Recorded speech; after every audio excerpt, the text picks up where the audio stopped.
UFC Fight Night Sanhagen versus Figueiredo took place, yesterday, and I'm going to be recapping every single fight on the card and just reacting to my predictions on what I said. So let's get into this. Starting off with the early prelim opener of Petrovic versus Miller. Petrovic should be embarrassed. This was a terrible performance. You've just lost to 3-3 Julian Miller. You've allowed it to not even break even. You've allowed it to, what do you call it when you're like just past breaking even, like you've broken even and then you've made profit. There we go. Made profit on her ranking spot. What, on her record? Go from 3-3 to 4-3. I don't know. Miller made this fight somewhat entertaining when she started going for the back. Other than that, it was a pretty boring fight. Petrovic should not be losing to someone who's 3-3, but we'll move. Whatever. I don't really care. Got this one wrong. We'll move on. Next up, Peterson versus Dontel Mays. Now, I said Peterson will win. I said it will be somewhat competitive because I thought Dontel Mays is able to stuff a takedown. He wasn't. He got 10-8'd in round number 3. Argument for a 10-8 in round number 2 as well. But I mean, he didn't really do enough damage, Peterson. It wasn't really a Habib-like performance. It was more like think like Habib, but you take away his first 3 letters. And that's what it was like. So, yeah, pretty just normal performance from Peterson. Good win, I guess. Moving on. Gaston Bolaños versus Quang Lee. I said Bolaños will get this done by decision. I thought he'll be better on the feet. Lee actually got the better of the striking exchanges, but he got him down consistently, got Bolaños down twice or 3 times even, I think. And then flattened him out in round number 2 to lock in a rear naked choke submission. So, good win for Quang Lee. Ilia Abtoro is dead. That's unfortunate, but, good win for Quang Lee, I guess. Moving on. Robertson versus Rodriguez. I said Robertson would get this one done by round 2 submission. She got it done by round 2 TKO, but this was a pretty poor performance from Rodriguez. I said she would be better on the feet, and I think she might have got pieced up on the feet as well. I don't know, but in round number 2, end of round number 2, she got flattened out and then just beaten up on the ground. So it's unfortunate, but good win for Gillian Robertson. That's pretty much all I'm going to say on that one. Moving on. Ryan Loder versus Ashmat Bakayev. I said Bakayev will get it done in round 2 via KO. He just swings effectively. He's like the Francis Ngannou of middleweight. There's no technique, well, a little bit of technique, but it's mainly just, I'm just going to whiff as many hands as I can, and eventually I'll catch you on the chin. That's what Bakayev did. He caught Ryan Loder twice. He knocked him down and then put him out like a minute later. So, good win for Bakayev. Got it done a round earlier than I thought he would, but good win for Bakayev. Moving on. Yana Santos versus Miesha Tate. I said Miesha Tate would get this one done. I thought she would be able to land a takedown in round 1 or round 2. She didn't land any takedowns in round 1 or round 2, if you didn't watch the fight, by the way. She was threatening a submission in the end of round 3. She won round number 3 because she was just on the back for the entire round, but Santos won by decision. Pretty much all you're going to say for this one. It was a pretty just forgettable fight unless you're Yana Santos or Miesha Tate. So, yeah, moving on. Jeremy Stephens versus Mason Jones. This was probably the best fight in the card. So, I said Jones would get it done in round 3 via KO. These guys were scrapping. And if Jones would have stayed on the feet or kept the fight on the feet for the entirety of the 3rd round, I probably would have been correct. It was looking like it would be a round 3 knockout for either guy. Jones then just decided that he cared about winning more, which I don't blame him, to be fair, because if he didn't win, he's probably never coming back to the UFC ever again. So he just shot a takedown, controlled him. Then Jeremy Stephens would slowly make his way back up to his feet. Jones would shoot him again. Stephens would slowly make his way back up to his feet. Jones would then shoot again. That was round number 3. Other 2 rounds were very entertaining, actually. Stephens and Jones going back to back. Jones was slicker on the feet. I gave him the first 2 rounds just because he was hitting more and getting hit less. But there was momentum shifts a lot during the fight. So Jones would get like the momentum for about 30 seconds and Stephens would piece him up with a good 1, 2, 3.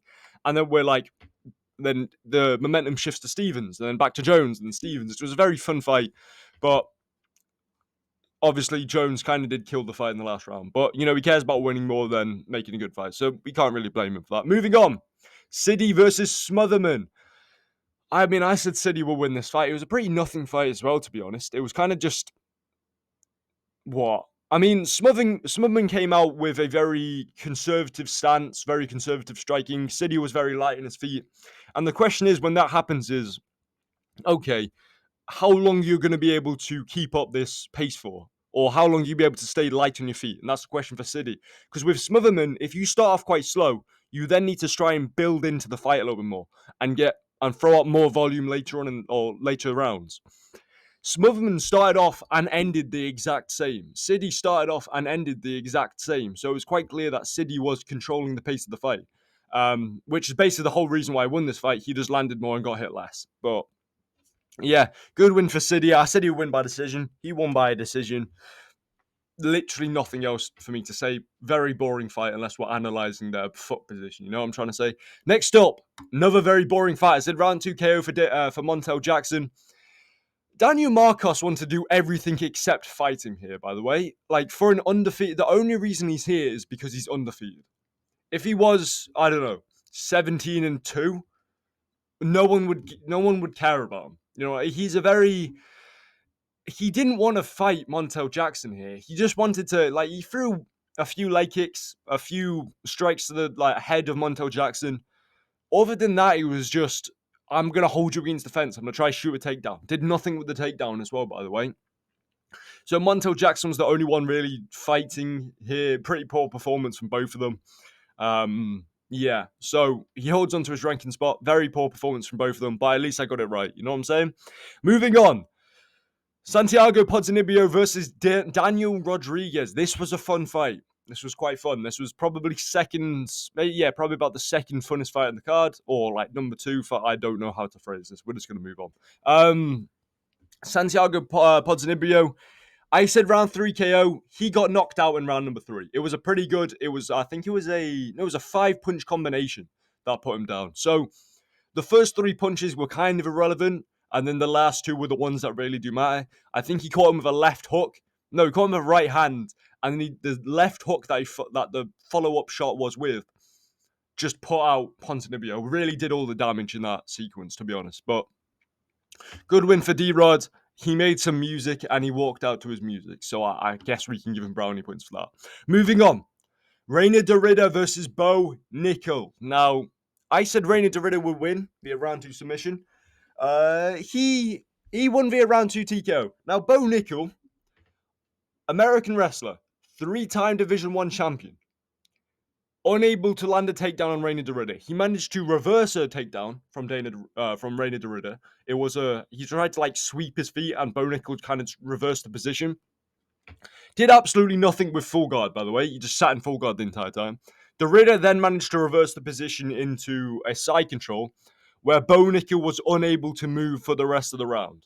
So, all I'm saying is maybe he's a little bit overrated. We go into round number 2, and obviously Reina Dorida's, the body knees I was landing were there the entire fight for him.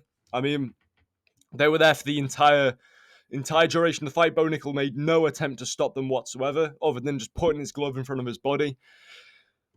I mean, Reina Dorida, he does his stuff within the clinch. He lands all of his strikes that he needs to land. He gets Bo Nickel up against the fence, starts landing strikes to the body, then mixing up with strikes to the head. Bo Nickel then tries to separate, and then Reina Dorida walks up to him and knees him in the stomach, and Bo Nickel crumbles like, I'm not going to say it like that. But you know that Israel Adesanya's quote, no, I'm going to make you crumble like the Twin Towers. Bro, that was such a terrible moment. Why is he saying, that was in the US as well, I think. Why are you saying that in the US?